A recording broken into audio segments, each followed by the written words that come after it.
Welcome in, everybody, to Betting Pros. It's me, Joey P, Joe Pisapia. That, of course, is Scott Bogman, and it's you. And it's time to take you through Week 14. That's right. We're in that time of college football where the rivalries are now past us, although it was very exciting football. We'll get to that in just a second.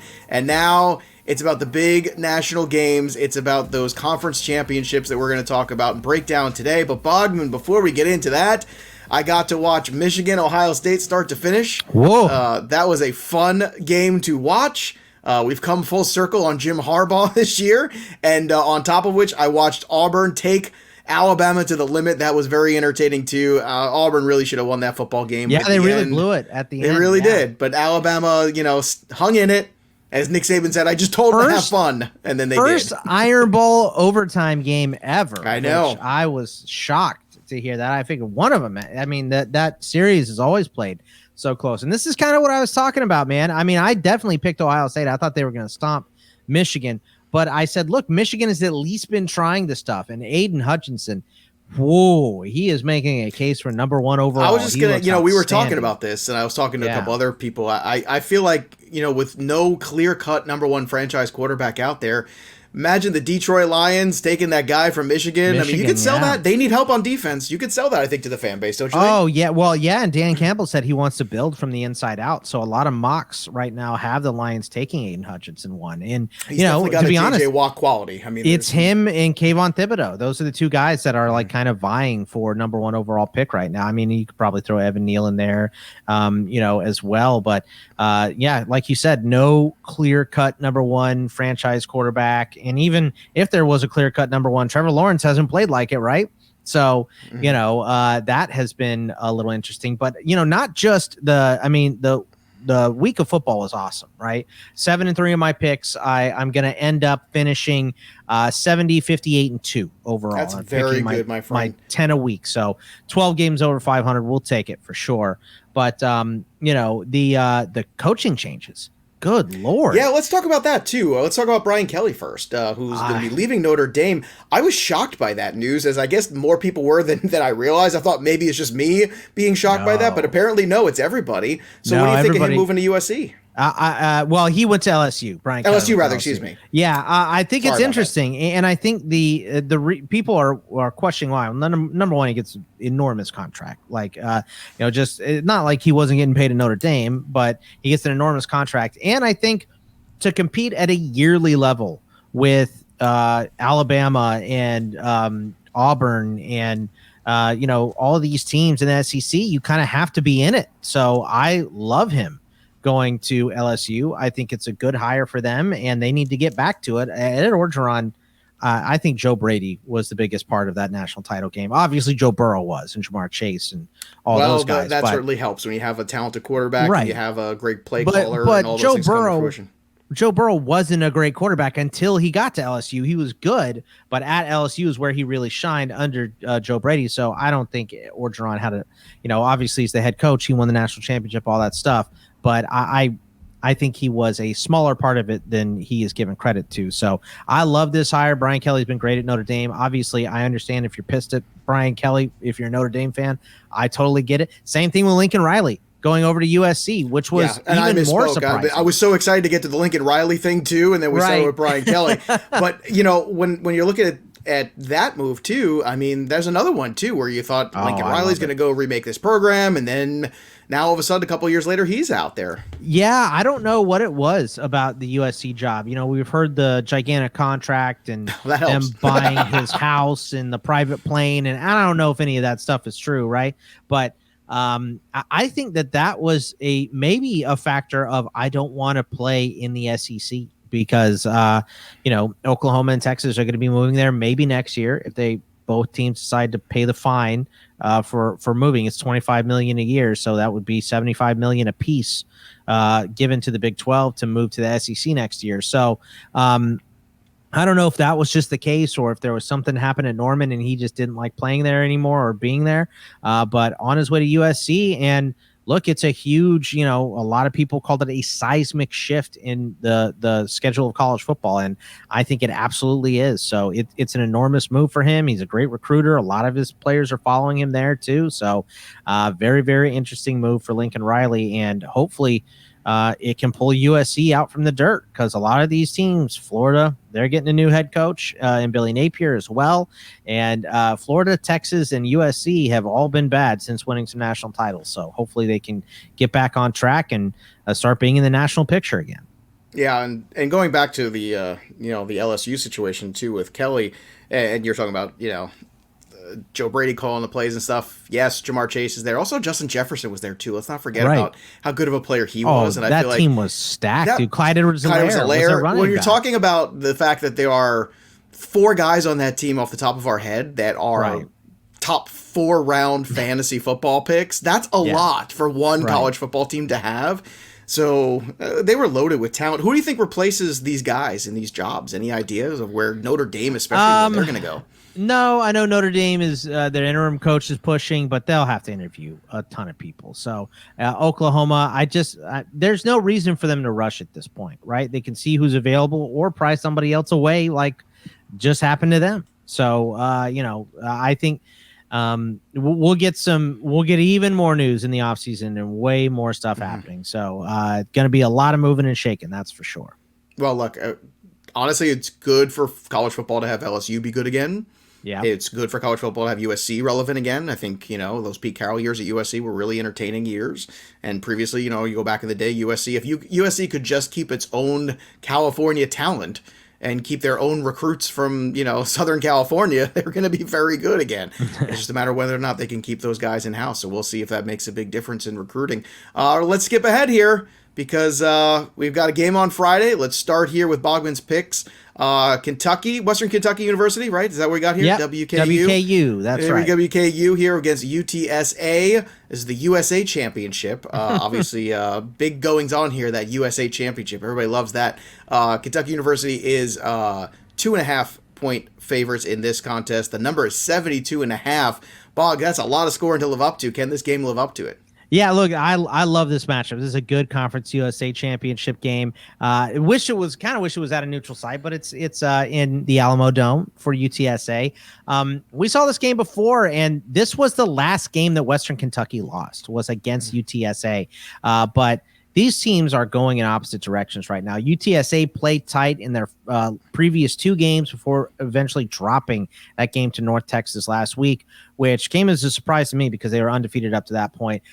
Frank Harris got benched, their starting quarterback. They're just not playing with a lot of confidence right now. I've got WKU rolling in this game. I think they win by more than 2.5 points, even on the road. So I just think Bailey Zappi and company are going to roll right over UTSA. So unfortunate, because UTSA has won me a decent amount of money this year. Don't like to pick against them, but I got to take the Hilltoppers here. All right, let's move over to Las Vegas for the Pac-12 championship.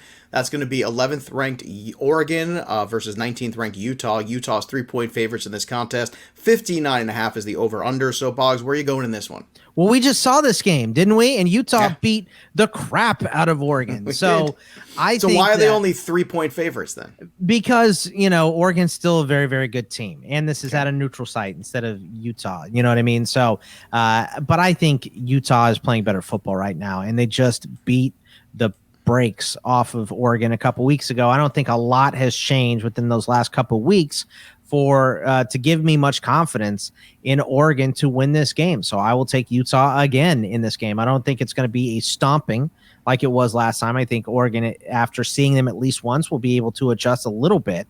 But I don't know, man. I think this is still Utah winning. And hopefully after this win, they'll be ranked ahead of Oregon. And I think they will. So give me Utah and lay the points. All right, let's move on to Saturday. Kent State 3-point favorites versus Northern Illinois, 74.5, another huge number. This is for the MAC championship. This game is going to be played in Detroit. So, Boggs, can Kent State pull off the victory here, or do you think this number hits the over? A championship game in Detroit here. It's the most action this stadium has seen since Super Bowl 40. So, look, I'm taking Kent State here. Northern Illinois is a really good squad. Obviously, they made it to the MAC championship, but they've kind of beat the teams they're supposed to beat and lost to the teams that they're supposed to lose to, and this is a team that they're supposed to lose to. Great quarterback names here.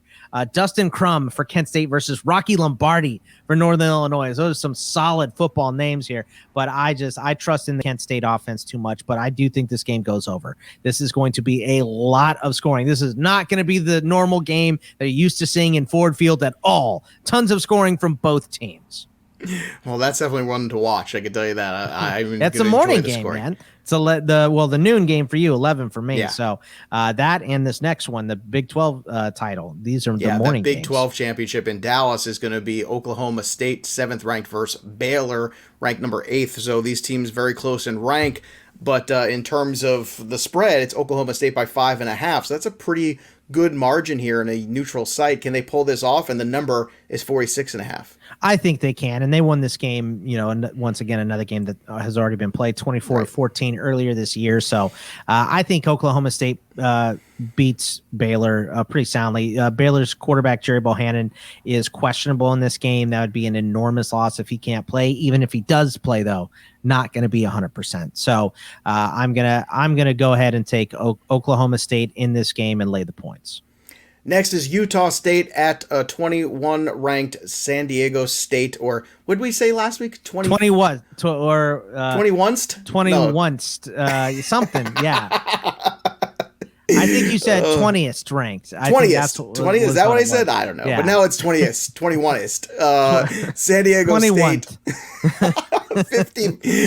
50 is the number for this one. San Diego State is 5.5 point favorite. So 5.5, very popular number with some of these championship games here. What are your thoughts on Utah State and San Diego State? Can Utah State pull off an upset or cover here? No, I got San Diego State. San Diego State is dominant on both sides of the ball in this game. Utah State is a good story, right? They played great. They had a couple upset wins earlier in the season, but the magic is about to die in the Mountain West Championship here. Give me San Diego State and lay the points. All right, next one's the Sun Belt Championship. This is Appalachian State, 3-point favorites at ULL. 53 is the number right on the button here, Bog. So does App State get a W here? Yeah, no. I'm gonna go with Billy Napier getting a nice send off from his guys in ULL. Right. So, and we've seen this a couple times. After a guy gets fired, the team plays well for him, but he's going to be there. He's going to be coaching this team. This is his last game before he officially moves on to take the Florida job. So I think that. I think he's going to be able to rally his guys and win this game. And they won going away last time, I think, against App State. But it's going to be closer. App State is a much better team than they were earlier in the season. But I still think the Raging Cajuns pull this off. All right, now we get to the main eventers here. Number 1 ranked Georgia, SEC Championship. This game is in Atlanta. They're 6.5 point favorites versus number 3 Alabama. The number's 49.5. So obviously huge college football playoff implications here in this game. So walk me through your thoughts with Georgia and Alabama. Yeah, this is huge because I think if Georgia loses this game and it's close, they're still in the playoff, in my opinion. I would agree. I would 100% agree with that. I don't know if that's how the voters will see it and all that stuff, so we'll have to pay attention. But I think if Bama loses this game, they're out. So because of the loss to A&M earlier this year, that also could be a wrong take. So it depends on what else happens with the rest of everything, of course. But I think this is a Georgia win. Georgia has been dominant the whole year. I do think Bama is one of the very few teams that could get to them. So it should be a very, very close game. But I think what we've seen from Bama is issues up front, and that's exactly what we saw against Auburn, and that is the biggest strength of this Georgia team is that defensive line versus the Bama offensive line. And this is what happens when you turn over in a year where you have 3 offensive linemen leave for the NFL. And you got to replace him. It's tough. It's tough, even for Bama to replaase and perennial Bryce Young, players. Once there's pressure, he is not good under pressure. He's a young quarterback. Look, he's still you could say that about a lot of quarterbacks. I know that they're not good when they have pass rush, but when you give Young time in the pocket, he's proficient. He can find the open guy, and obviously they have a ton of talent there. But at the same time, where any kind of pressure, and you saw in that Auburn game at times too, where you can get to him early and often, all of a sudden that game is definitely yours. So I guess here's the other question. So what happens in your opinion if Alabama, or should they lose here? Are they out of the college playoff, or does it have to be a close game? Like, where do we go here? It depends on what happens with some of these other games, right? Okay. Like if Oklahoma State loses, then, because if Oklahoma State wins, Bama loses, I think maybe Oklahoma State gets in. So wow. We'll see. I mean, there's a lot of moving pieces still. Mm-hmm. Cincinnati has to win, because if they lose, they're definitely out. They have to win, and they probably have to win big just to, stay the number 4 seed here. So, I think they're in, but that's another game. So who's the 2 seed right now? The 2 seed is Michigan. Okay. So it's Georgia, Michigan, Bama, and right. Cincinnati, and then Bama. So right. That's how it's shaped right now. So we'll see. I mean, this is it's an enormous game. So but I think Georgia wins it. I'm not super confident in it. I wouldn't bet money on that. I'd probably bet money on the under if I was betting one number here. But I will take Georgia. All right, let's go to the next one here. 24th ranked Houston at 4th ranked Cincinnati. This is for the AAC championship. 10.5 point favorites Cincinnati are in this game. 53 is the number. Cincinnati should win this game pretty handily, right, Boggs? I mean, they should be a walk. Yeah, look, we've seen them play tight a couple times, but not recently. As soon as I finally said, screw it, I'm picking against Cincinnati, then they beat the brakes off of SMU. So, I think this is Cincy in a stomping. Houston is a good team, specifically offensively, but they're not going to be able to hang around with Cincy. Cincy beats them going away. They have to win this game. Have to. So I don't think it's a question. They got to win it, and they'll win it. All right, 18th ranked Wake Forest versus 17th ranked Pittsburgh. Pittsburgh 3-point favorites in this one. A huge number in this one also. 72.5 for the ACC championship. This game is going to be played in neutral site in North Carolina. And let me tell you, man, some of these totals, you got 74, you got 72. There should be a lot of scoring. It should be a very entertaining weekend of college football. This is the one where you're like, you're watching Georgia and you're keeping an eye on this one. Maybe bet the over, right? Just bet the over to see if they get to that number, because I see it as an offensive explosion game. I think Pitt wins the game, but Wake Forest can score on and with anyone. So if Pitt's defense doesn't decide to show up even a little bit, then Wake Forest will score points, and we'll get to most of this total before the half. So I think this is going to be a fun shootout game to watch. Love watching Kenny Pickett and Pitt, but I think Pitt wins this one.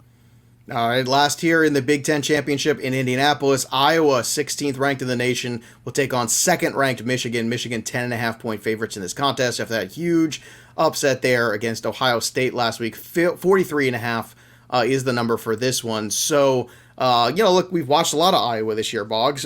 Yeah. Iowa certainly can show up. Iowa, can play some D, but do you think that they can cover this 10.5 here against Michigan? Is there a letdown here for Michigan? That's the thing you have to worry about. Wouldn't it be the most Michigan thing ever to beat Ohio State finally after 9 years or whatever? I remember them saying that 4K TV came out in 2014, so no one until this Saturday had seen Michigan beat Ohio State in 4K ever, which is just a funny, stupid thing to say. But it would be the most Michigan thing ever to lose this game. They're not losing this game. Do they get up and play as well as they did against Ohio State? Probably not. So if you want to take Iowa, I get it. Not me. I'm taking Michigan. I have seen nothing from Iowa. Iowa almost lost to Nebraska last week, dude. So nothing from them has shown me anything to give me a lot of confidence in Iowa, specifically on offense at all. Michigan's best side of the ball is defense, even though they're good on offense. Their best side of the ball is on defense. I think this is close to a shutout in Michigan's favor. All right, so, Bogman, when we come back next time on this show, who's in the college playoff? I think we're going to have the 4 teams that we have right now. Because I think... you think Alabama plays respectable, slides in there, and they would slide in then at 4, right? And then Michigan's at 2 and Cincinnati's at 3 if they win big, right? Yeah, so we get Michigan, Cincinnati, and Georgia, Bama again. So that's probably what I would go with right now. All right, there you have it. Make sure you follow him on Twitter at Bogman Sports and check out Bogman's write-up of all these games over at bettingpros.com. The consensus where you can get the best lines you're looking for in all these games that we just talked about. It's been a fun couple weeks here of college football. It's going to follow strong. And also, Don't forget, we're going to be covering the bowl games too. So we got plenty more CFB for you over on Betting Pros. So make sure if you're not already, you're subscribing to all the Betting Pros podcasts, wherever you get your podcasts at, because they're fun and they're informative and win you money. Were you 7-2 last week or 7-3 last week? 7-3 last week. Not bad. Yeah. Considering what? One of those was definitely the Michigan game you lost, right? Yeah. Well, no, I didn't pick that one in my article. So, okay, you didn't pick in the article. Yeah, I just talked about it here. But yeah, I was 7-3 last week, and I won myself some money. So there you go. And probably a lot of you listening as well. So that'll do it for us. But the story of the game goes on. For Scott Bogman, I'm Joey P. We'll see you next time, kids.